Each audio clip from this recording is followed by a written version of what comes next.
The Tesla Model S has revolutionized our industry. It has set them on their heels and they're running, they're chasing after it. And that includes you, because you wanted one. But with a price point in upwards of $120,000, it may be out of your reach. They're coming in the used market and now you want to pull the trigger. You may have some questions. Today we hope we can answer them for you. We're going to be speaking to an owner to hear what his ownership experience has been like. Ask him as much questions as possible within the time span that we have. But if we don't answer all of them, leave them in the comments section, because we want to hear from you and we'll do our best to answer them, that you may be able to go and buy your Tesla Model S. My name is Elton Felix and I thank you for joining me. Ken, once again, man, hey, thank you for joining us here on Let's Roll Out, man. Hey, thanks for having me. That is very, very cool. So you've seen the show and you wanted to come out and just to, to showcase your vehicle. Yeah, of course. I love that. If you like Let's Roll Out, just come on and join us. Call us, our information's in the About section. You are coming from a Mercedes E-Class, and this Tesla must have done something exceptional for you to make that decision. So what was it for you that made you decide to move from your Mercedes to a Tesla? Well, I'll be honest, what made me really consider the move was the power and the performance you get out of this vehicle in terms of coming from an E-Class, which I came from, to this. The cost in fuel was another big one. Tell us what, the difference between your Mercedes and this. What was that like? Well, put it simply, on average, I would spend just over $900 a month in gas with the commute that I do, average a week. This vehicle, on average, cost me about $100 per month in hydro costs, only to charge it at my house. What? Hold on a sec. Guys, did you hear that? That's that's quite significant. Yeah, it definitely is. Wow. So with your kind of driving, how much driving were you doing a year? Ooh, last year was just over 52,000 kilometers. You don't baby this car at all, huh? No, not at all. Oh, that is pretty cool. 52,000. And what is your estimated cost for that time period, you think? Well, if we go about $100 a month, about $1,200 a year. If you wanted a compelling reason why you buy a Tesla, that is one right there. This Tesla was rated to 100 kilometers an hour at 4.2 seconds. So right off the bat, you're not sacrificing anything in terms of performance, but your cost is down tremendously. The other big thing I looked at was the cost of ownership in terms of service. There's very little things you have to worry about in this vehicle. Basically, your two biggest expenses is your tires and your washer fluid, and that's it. Really? Yeah. So you've had a really good experience. Now, I've went online and I've gone onto the forums as well, and you can hear the horror stories of people talking about their Tesla. You were in some ways contradicting that with your experience, I guess? I would have to say it is a lot of uncertainty when you get into any used vehicle. Yeah.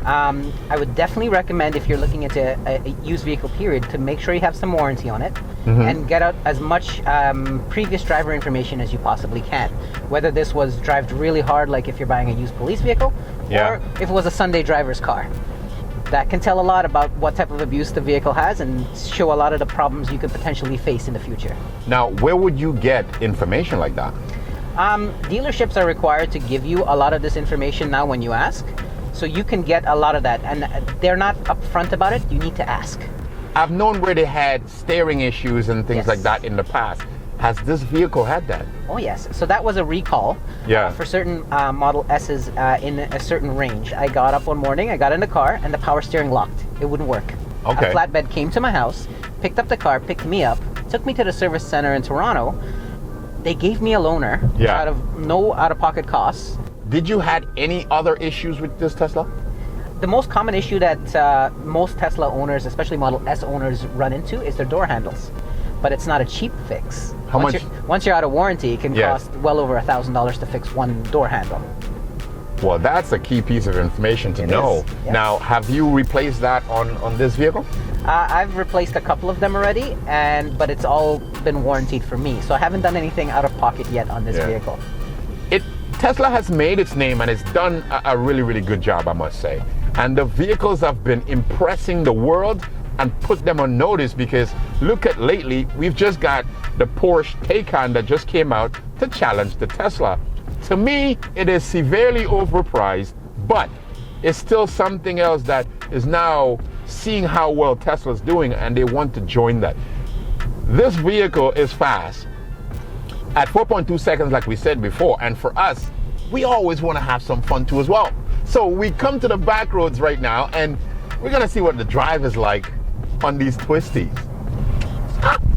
Whoa, whoa. Guys, I don't swear, but that was unusual. That caught me by surprise. Now my foot didn't hit the floor. Jesus. Now the brakes is damn good as well. One of the things you talked about before when it comes to the brakes is because this vehicle has regenerative braking, and from what Ken has told me, you can go to lifetime without having to replace your brakes once you've learned to drive it. So why don't you tell us a little bit about that? So the way the regenerative braking works is how you want to efficiently drive this vehicle. You want to, when coming up to a stop, you want to let off the gas pedal and let the car do the majority of the braking for you. Now it's intuitive. The faster you go, the slower it'll speed down. It'll wind you down slower, but it also feeds back into your battery, so you get some of that energy back. But it doesn't use your brake pads to do that. It's the motor that's feeding backwards into the vehicle, so you can save a lot of your brake pads. So ideally, you shouldn't really be doing a replacement on your pads and rotors until maybe 250,000 or 300,000 kilometers, depending on how skilled you are at that. Now, if you wanted another reason of why you should buy a Tesla, there you go. So you've got lower cost of ownership. This car comes with free unlimited supercharging. I can see why you moved from a Mercedes, man. I've driven Mercedes, BMWs, like so many vehicles, and it's quite compelling, the Tesla Model S. This 85, it's awesome, man. Simply awesome. I enjoy it. I definitely like it. That is pretty cool, man. I want to thank you, Ken, for coming out today, allowing us to see your car, to drive your vehicle. I hope you've gotten enough information to help you with your decision. And if you have any more questions, leave them in the comment section.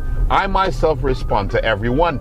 I will stay in contact with Ken as well, that he may be able to answer more questions if you have.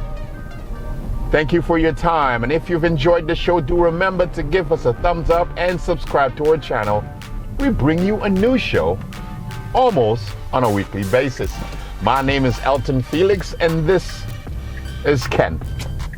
Thanks for your time. Have yourself a fantastic day. Let's roll out. Ah!